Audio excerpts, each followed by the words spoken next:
عيون الجميلات.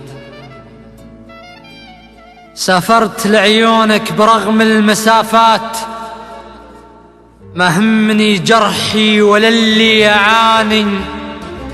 عديت بك مرة ومرة ومرات، واقسمت في نفسي ولو ما مداني لو وصل لأعماقك أجيك انت بالذات، واستعمرك من خافقك لي مكاني، وابني لأحلامي دروب طويلات، وما بين تحقيق الحلم والأماني شكلت مجموعة تحدى المحيطات لمواجهة من هو بصده بلاني.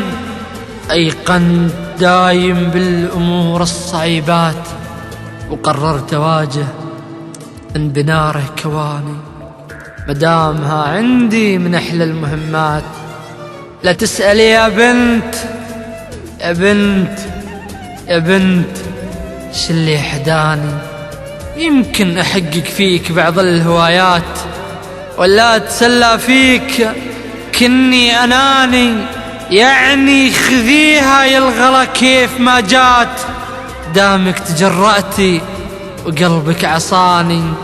ما هو أنا اللي ترفضه بنت بالذات، بنت الغرام اللي لها جو ثاني، أسلوبها بسمة ونظرة وغمزات، وثياب تكشف الصدور المحاني، ودايم توزع للحضور ابتسامات، وأحيان تدلع وتكشخ عشاني.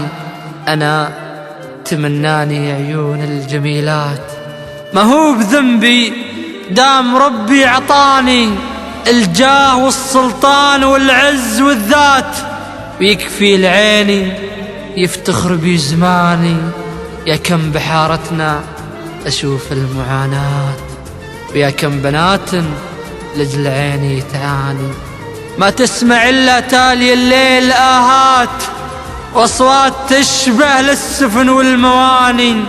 ما هي غريبة والمحبة قناعات، واحدة تقول للناس فيصل بغاني، والثانية تكذب من شافني مات، لو المصيبة إن رقمه عطاني، والثالثة تتقن بنقل الإشاعات، ودايم توزعها مثل الأغاني ما بين MP3 وما بين ويفات.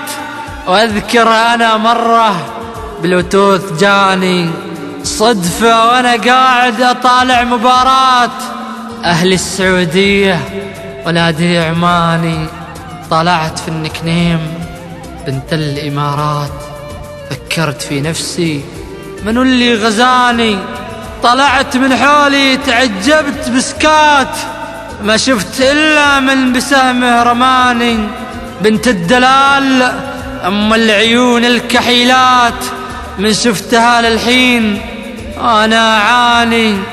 قالت وش اسمك؟ قلت ها ما في خيارات، ضيعت اسمي لا ويمكن كياني. قالت علامك؟ قلت كلي علامات. قالت وش اسمك؟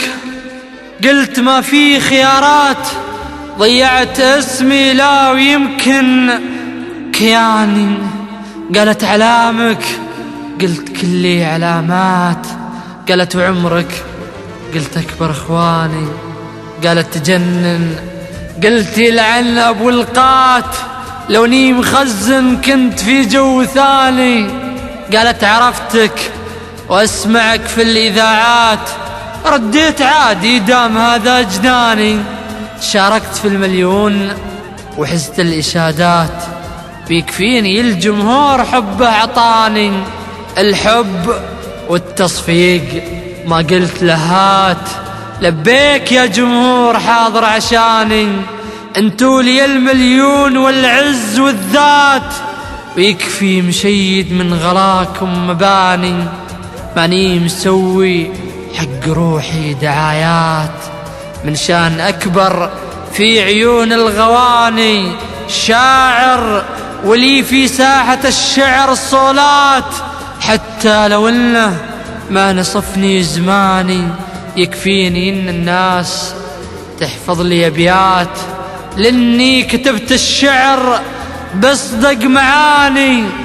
يا سعود يا سعود سلم لي على أهل الإمارات اللي سكنوا وسط الضلوع المحاني، اللي سكنوا وسط الضلوع المحاني. فيصل المريسي، خاص الموقع روض القصيد.